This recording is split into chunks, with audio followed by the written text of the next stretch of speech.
Novel corona virus को फैलने से रोका जा सकता है। खांसते या छींकते वक्त हमेशा अपने मुंह को रुमाल या टिश्यू से ढकें। हाथों को लगातार साबुन से धोएं। अपनी आंख, नाक और मुंह को छूने से रुकें। अगर किसी को खांसी, बुखार या सांस लेने में तकलीफ हो तो उससे कम से कम 1 मीटर की दूरी बनाए रखें। जरूरत पड़ने पर नजदीकी स्वास्थ्य केंद्र जाएं या हेल्पलाइन नंबर 011-230-780-4 पर संपर्क करें। स्वास्थ्य एवं परिवार कल्याण मंत्रालय, भारत सरकार द्वारा जनहित में जारी।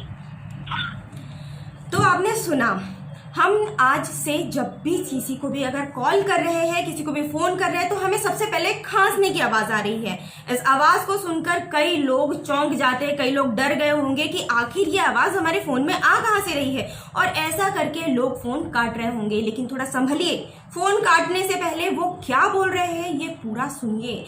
ये सुनना जरूरी है क्योंकि ये भारत सरकार द्वारा चलाई गई मुहिम है। भारत सरकार ने सारी टेलीकॉम इंडस्ट्री की जितनी भी कंपनियां हैं उनको निर्देश जारी किया है कि सभी को अपने अपने उपभोक्ताओं को ये संदेश पहुंचाना है। इसीलिए कंपनियों ने जहां भी फोन लगा रहे हैं उसके पहले ये संदेश जारी कर दिया। संदेश में जो जो कहा जा रहा है हमें सभी को फॉलो करना है, ध्यान से सुनना है। अगर हमें कोरोना वायरस पर जीत हासिल करनी है तो उसके लिए हमें कुछ सुरक्षा के जो आंकड़े बताए गए हैं, सुरक्षा की जो चीजें बताई गई हैं उन्हें अपनाना होगा।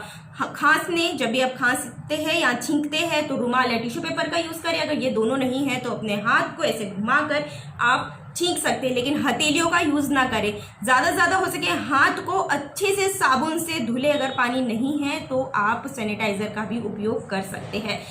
स्वास्थ्य मंत्रालय और भारत सरकार द्वारा जितनी भी जानकारियां दी जा रही है उन सबका फॉलो अप लेते रहे और फोन ना काटे, पूरी जानकारी सुने। Thank you.